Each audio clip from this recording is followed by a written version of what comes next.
محاولات احمد حسن. هل يا ترى بقى كابتن حسام البدري ادى الحل للمعادله وفك الشفره ولعبته ما بين الشوطين؟ اوبا الشيخ اسامه حسني بقول لحضراتكم، الشيخ اسامه حسني جوه الجول اخيرا. اسامه حسني يضع الهدف الاول للنادي الاهلي. الشيخ اسامه حسني وطبعا بيذكر ربنا سبحانه وتعالى.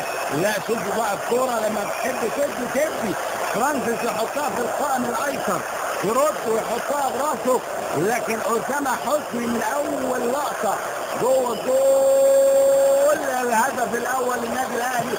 اسامه حسني جوه الجول في الدقيقه الرابعه. فرانسيس القائم يحط الراجل مره واثنين، لكن من مره واحده اسامه حسني انا موجود، انا حضرت، انا نزلت جوه الملعب وجوه الجول مع تحياتي اسامه حسني. اسامه حسني جوه الجول عدى كويس شوفي والتسديد حلوه جوه الجول الهدف الثاني. هوبا جوه الجول. لسه بقول لحضراتكم حلوه كاس واستاد القاهره الدولي. يا ولد يا لعيب يا شهاب يا دين احمد. بص شوف شهاب دين احمد وهوبا جوه الجول. تمام جوه الجول. شهاب دين احمد يطلق صاروخ اعزائي المشاهدين مشاهدي لايف سبورت من خارج منطقه الجزاء واللافتات والبالونات. محمد بركات جوه المنطقه. الله عليك يا اسامه حسني. هوبا جوه الجول. الله عليك يا اسامه حسني يا ولد يا لعيب. شوفوا علاء ميوب، شوفوا الفرحه يا جماعه.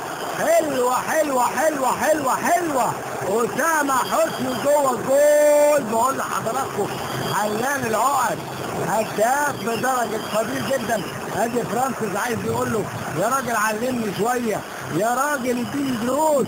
وجوه الجول الهدف الثالث للنادي الاهلي برأسية القدير اسامه حسني. يا ولد يا لعيب حطيتها عكس اتجاه حارس المرمى بكل ثبات وبكل اتزان.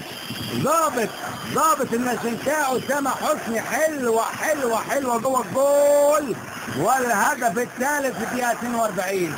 يا ولد يا لعيب والفرحه حلوه، الرقصه حلوه وليك حق تفرح.